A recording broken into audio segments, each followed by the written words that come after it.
বিধানগুলি পরিপূর্ণ কথাটা বলেছেন সূরা মায়েদার আয়াতে। আর বিধানগুলি পাওয়া যাবে কোথায় সেটা বলেছেন সূরা নিসার 59 নম্বর আয়াত। সেই আয়াতে আল্লাহ বলেন,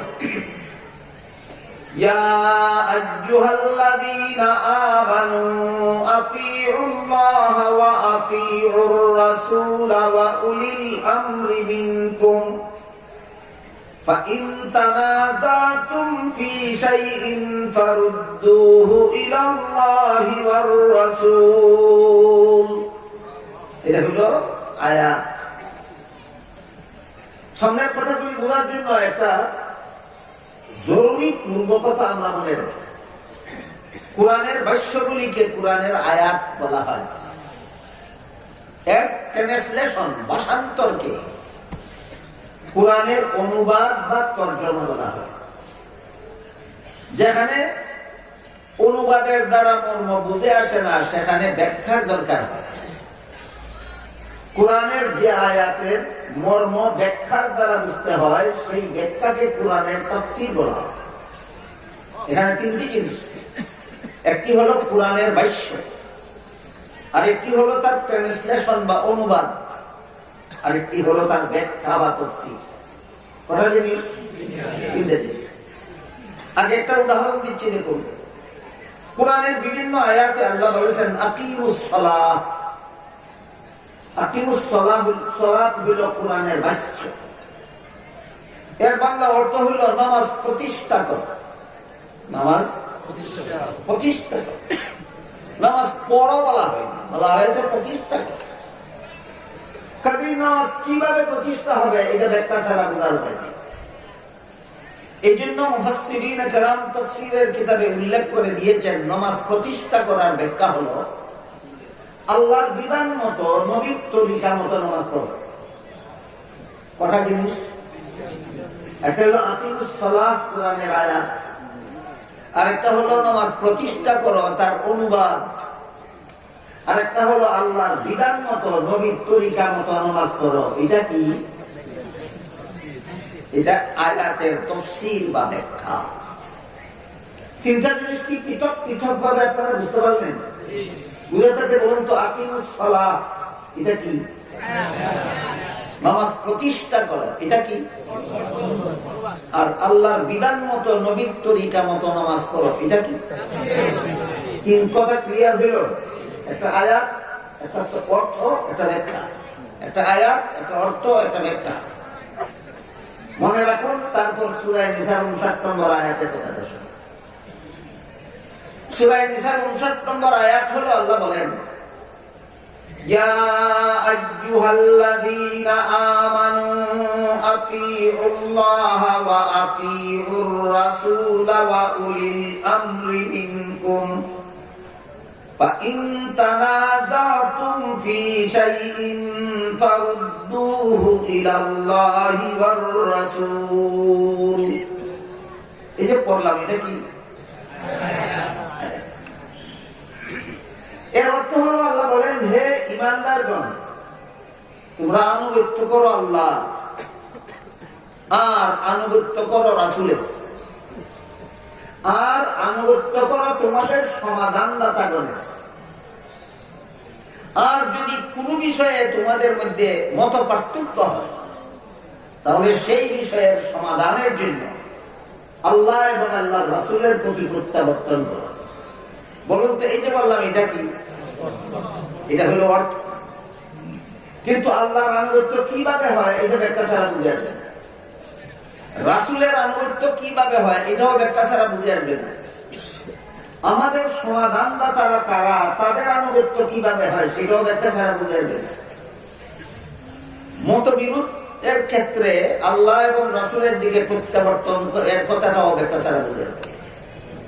এই জন্য মুফাসসিরিন কেরাম এই চারটি কথার ব্যাখ্যা তাফসীরের কিতাবে উল্লেখ করেছেন। এর মধ্যে উল্লেখযোগ্য একটি তাফসীরের রেফারেন্স দিচ্ছি, সেটি হলো আল্লামা ইমাম ফখরুদ্দিন রাজি রাহমাতুল্লাহি আলাইহি লিখিত পৃথিবী বিখ্যাত তাফসীরের কিতাব তাফসীরে কবির। তাফসীরে কবির এটা পৃথিবী বিখ্যাত তাফসীরের কিতাব, সারা পৃথিবীর আলেমগণের কাছে সুপরিচিত। এবং তার লেখক আল্লামা ইমাম ফখরুদ্দিন রাজি রহমতুল্লাহ আলাইহি এমন 3 বিশেষণে বিশেষিত। এই 3 বিশেষণে এক ব্যক্তি বিশেষিত হওয়ার নজির পৃথিবীতে বড় বিরল। ইমাম ফখরুদ্দিন রাজি পৃথিবী বিখ্যাত মুফাসসিরে কোরআন ছিলেন। ইমাম ফখরুদ্দিন রাজি পৃথিবী বিখ্যাত দার্শনিক ছিলেন। ইমাম ফখরুদ্দিন রাজি পৃথিবী বিখ্যাত ওলি ছিলেন।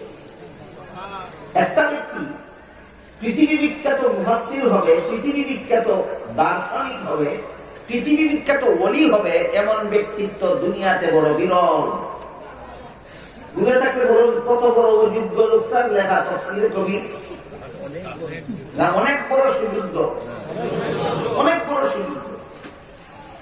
তিনি তার তাফসীরে কবিরে লেখেন আল্লাহ পাক রব্বুল আলামিন ইয়া আইয়ুহাল্লাযীনা আমানু বলে ঈমানদারদেরকে সম্বোধন করেছেন। হে ঈমানদারেরা শোনো, আল্লাহ বলেছেন আতিউল্লাহ, আল্লাহর আনুগত্য করো। এর তাফসীর হলো ইসলামের যে সমস্ত বিধিবিধান কোরআনে পাও সেইগুলি কোরআন থেকে গ্রহণ করো। এরপরে যে বলেছেন ওয়া আতিউর রাসূল, সূরা নিসার 59 নম্বর আয়াতে দ্বিতীয় পর্যায়ে যে আল্লাহ বলেছেন রাসূলের আনুগত্য করো, এর অর্থ হলো ইসলামের যে সমস্ত বিধিবিধান কোরআনে না পাও সেইগুলি যদি রাসূলের হাদিসে পাও তাহলে সেইগুলি রাসূলের হাদিস থেকে গ্রহণ করো। এই যে রাসূলের আনুগত্য করার ব্যাখ্যা। তারপরে যে বলেছেন তোমাদের সমাধানদাতাগণের আনুগত্য করো। এখানে সমাধানদাতাগণ কারা এবং তাদের আনুগত্য কিভাবে হয় এই ব্যাপারে তাফসীরের কিতাবে বিস্তারিত আলোচনা হয়েছে। এর মধ্যে সমাধানদাতা আলোচিত ব্যক্তিগণের মধ্যে সমাধানদাতাগণের মধ্যে প্রধান হইলেন 2 জন। একদল হইল সরকার, এক ব্যাখ্যা মতো সমাধানদাতা সরকার। দ্বিতীয় ব্যাখ্যাটা একটু পরে বলি। যে ব্যাখ্যা মতো আমাদের সমাধানদাতা সরকার, সেই ব্যাখ্যা মতো আয়াতের অর্থ দ্বারায় তোমরা সরকারের আনুগত্য করো। যে ব্যাখ্যা মতো উলুল আমরের অর্থ সরকার, সেই ব্যাখ্যা মতো তোমরা উলুল আমরের আনুগত্য করো। এর ব্যাখ্যা হলো সরকারের আনুগত্য করো। কিন্তু এক হাদিসে রাসূল করিম সাল্লাল্লাহু আলাইহি ওয়াসাল্লাম বলেছেন লা তাআতা লিমাখলুকিন ফি মাসিয়াতিল খালিক। কারো আনুগত্য যদি আল্লাহর বিধান বিরোধী হয় তাহলে তার আনুগত্য করা যাবে না। কারো আনুগত্য যদি আল্লাহ বিরোধী হয় তাহলে তার আনুগত্য করা যাবে না। তাহলে সরকারের আনুগত্য কতক্ষণ পর্যন্ত করব? যতক্ষণ সরকারের সমাধান ইসলাম বিরোধী না হয়। তোমরা সরকারের আনুগত্য করো ততক্ষণ পর্যন্ত যতক্ষণ পর্যন্ত তার প্রদত্ত সমাধান ইসলাম বিরোধী না হয়। এর একটি উদাহরণ দিচ্ছি শুনুন। আমি পৃথিবীর যত দেশে ভ্রমণ করতে পেরেছি সবগুলি দেশে দেখেছি সবগুলি দেশের সরকারি একটা সমাধান দেওয়া আছে।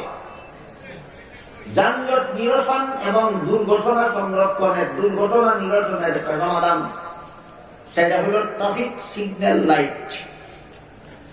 প্রত্যেক রাস্তার মুড়ে মুড়ে, প্রত্যেক 3 রাস্তার মোহনায়, 4 রাস্তার মোহনায় ট্রাফিক সিগন্যাল লাইট জ্বলে।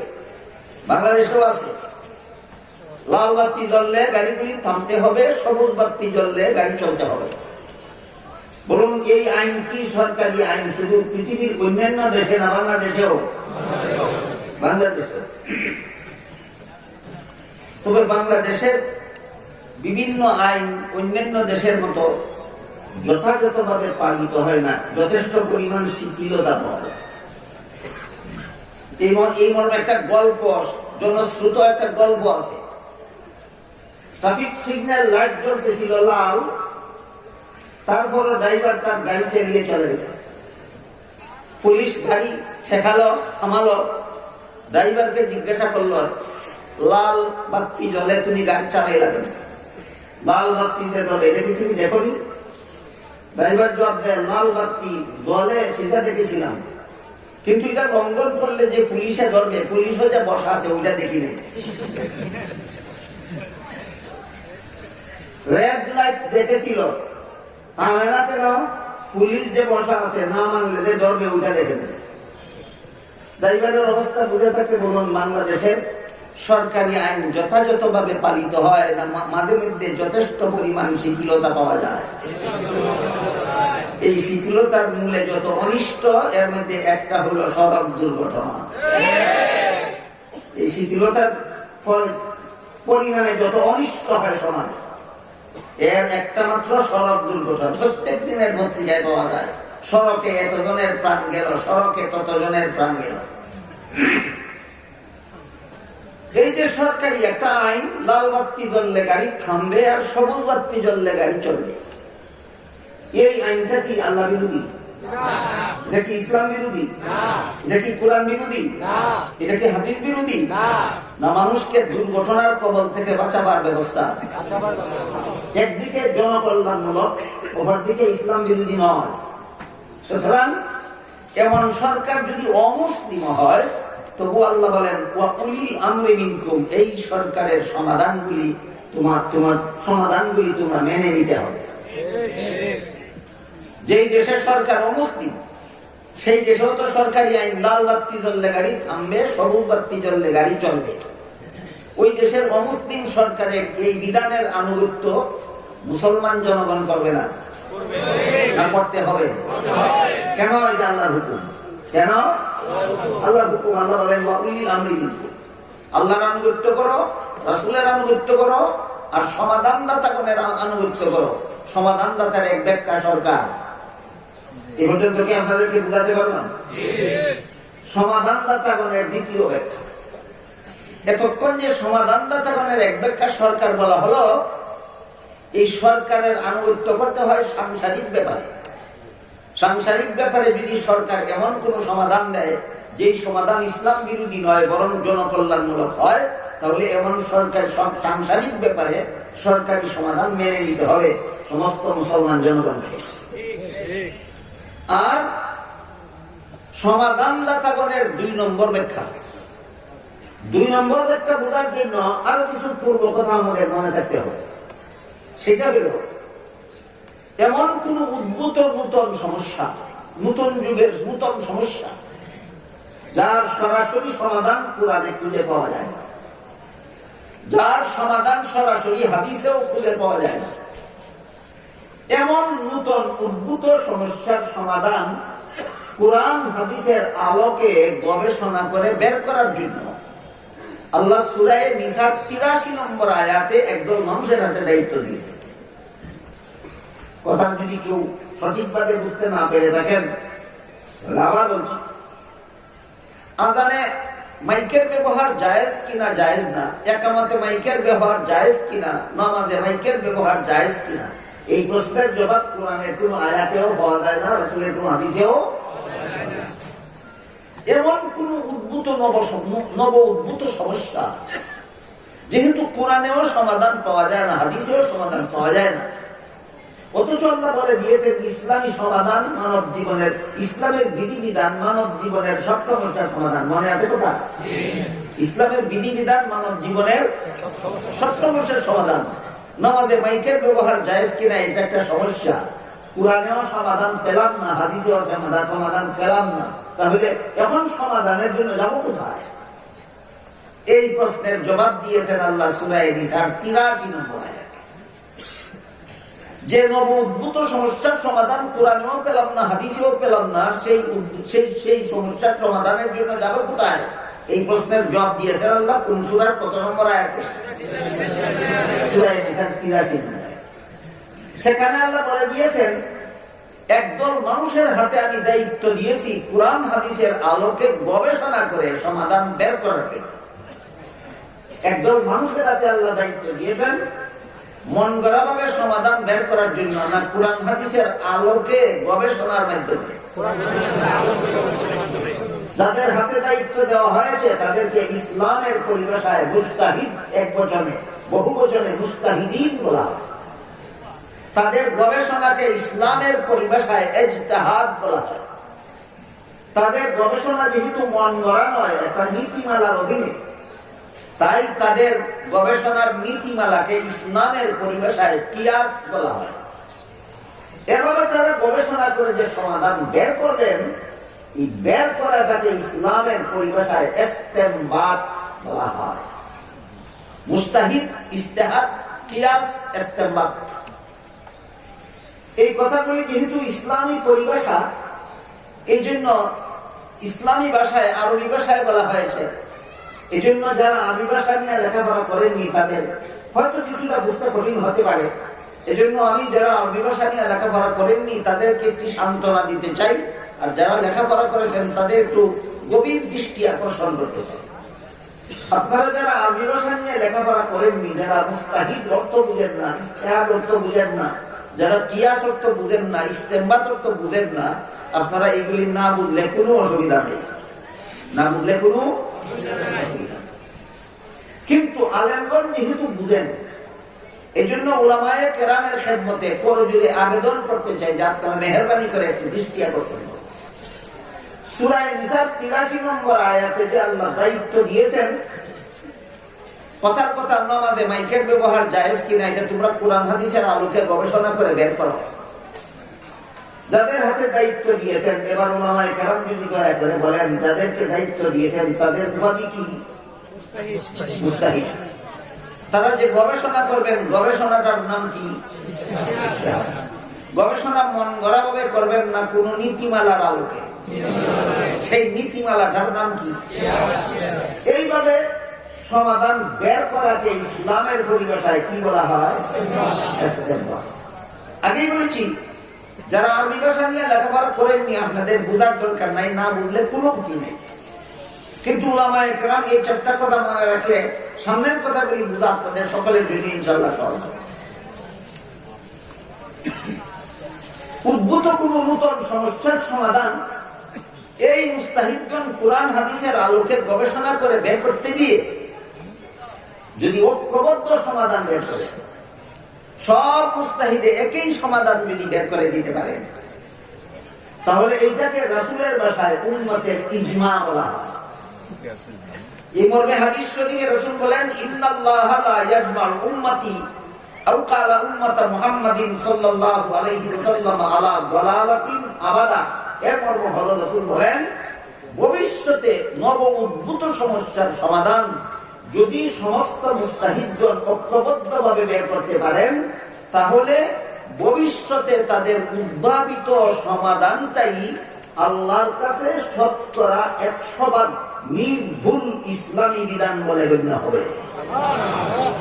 সমাধান বের হবে ভবিষ্যতে সমর্থন অগ্রিম, সমর্থন অগ্রিম। রাসূল অগ্রিম সমর্থন দিয়ে গেছেন কিয়ামত পর্যন্ত। এমন নব উদ্ভূত সমস্যাগুলির সমাধান বের করতে গিয়ে মুস্তাহিদগণ যদি ঐক্যবদ্ধ সমাধান বের করেন, যখনই বের করা হবে ৫০০০ বছর পরেও যদি কোন নতুন সমস্যার মায়া সমাধান বের করা হয়, আল্লাহ রাসূল অগ্রিম বলে গেছেন তোমাদের বের করা সমাধানটাই আল্লাহর কাছে শতকরা 100% নির্ভুল ইসলামী বিধান বলে গণ্য হবে। সুতরাং ইসলামী বিধান পাওয়ার প্রথম ঠিকানার নাম কুরআন, ইসলামী বিধান পাওয়া যাওয়ার দ্বিতীয় ঠিকানার নাম রাসূলের হাদিস, ইসলামের বিধান পাওয়া যাওয়ার ৩ নম্বর ঠিকানার নাম মুস্তাহিদগণ উম্মতের ইজমা। ইসলামের বিধান 4 ঠিকানায় পাওয়া যায়। প্রথম ঠিকানার নাম আল্লাহর কুরআন, দ্বিতীয় ঠিকানার নাম রাসূলের হাদিস, তৃতীয় ঠিকানার নাম উম্মতের ইজমা। তাই ইমাম রাজি লেখেন, আল্লাহ বলেছেন আতিউল্লাহ, তোমরা আল্লাহর আনুগত্য করো। এর ব্যাখ্যা হলো ইসলামের যে বিধান আল্লাহর কোরআনে পাও সেই বিধান কোরআন থেকে গ্রহণ করো। তারপরে যে বলেছেন ওয়া আতিউর রাসূল, তোমরা রাসূলের আনুগত্য করো। এর ব্যাখ্যা হলো যে বিধান কোরআনে না পাও সেই বিধান যদি রাসূলের হাদিসে পাও তাহলে সেটা হাদিস থেকেই গ্রহণ করো। এটা কি আল্লাহ বলেছেন রাসূলের আনুগত্য। এরপরে যে আল্লাহ বলেছেন ওয়া উলিল আমরি মিনকুম, তোমাদের সমাধানদাতাগণের সমাধানদাতাগণের আনুগত্য করো। এর ব্যাখ্যা হলো যে প্রশ্নের সমাধান কোরআনেও পাও না হাদিসেও পাও না, সেই প্রশ্নের সমাধান যদি উম্মতের ইজমায় পাও তাহলে সেটা ইজমাত থেকে গ্রহণ করো। এ পর্যন্ত ইসলামী বিধিবিধান পাওয়ার কত ঠিকানা পেলাম আমরা? 3 ঠিকানা পেলাম।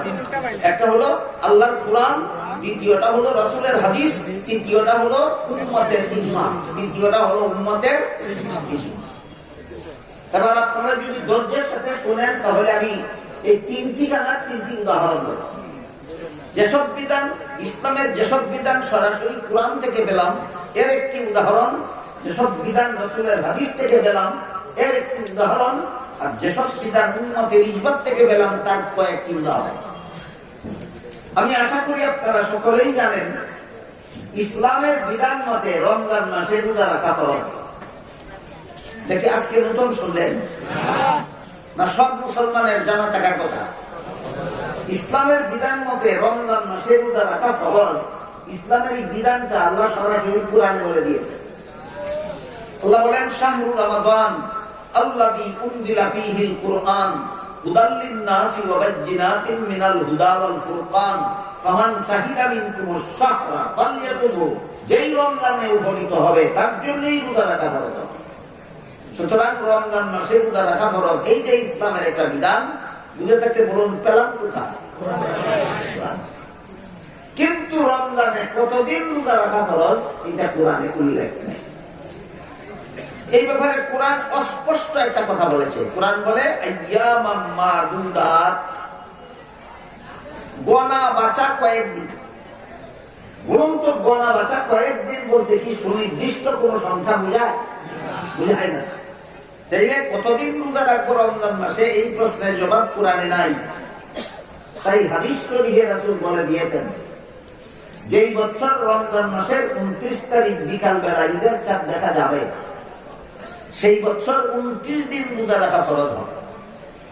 আর যে বছর রমজান মাসের 29 তারিখ বিকাল বেলা ঈদের চাঁদ দেখা যাবে না সেই বছর 30 দিন রোজা রাখা ফরজ হবে।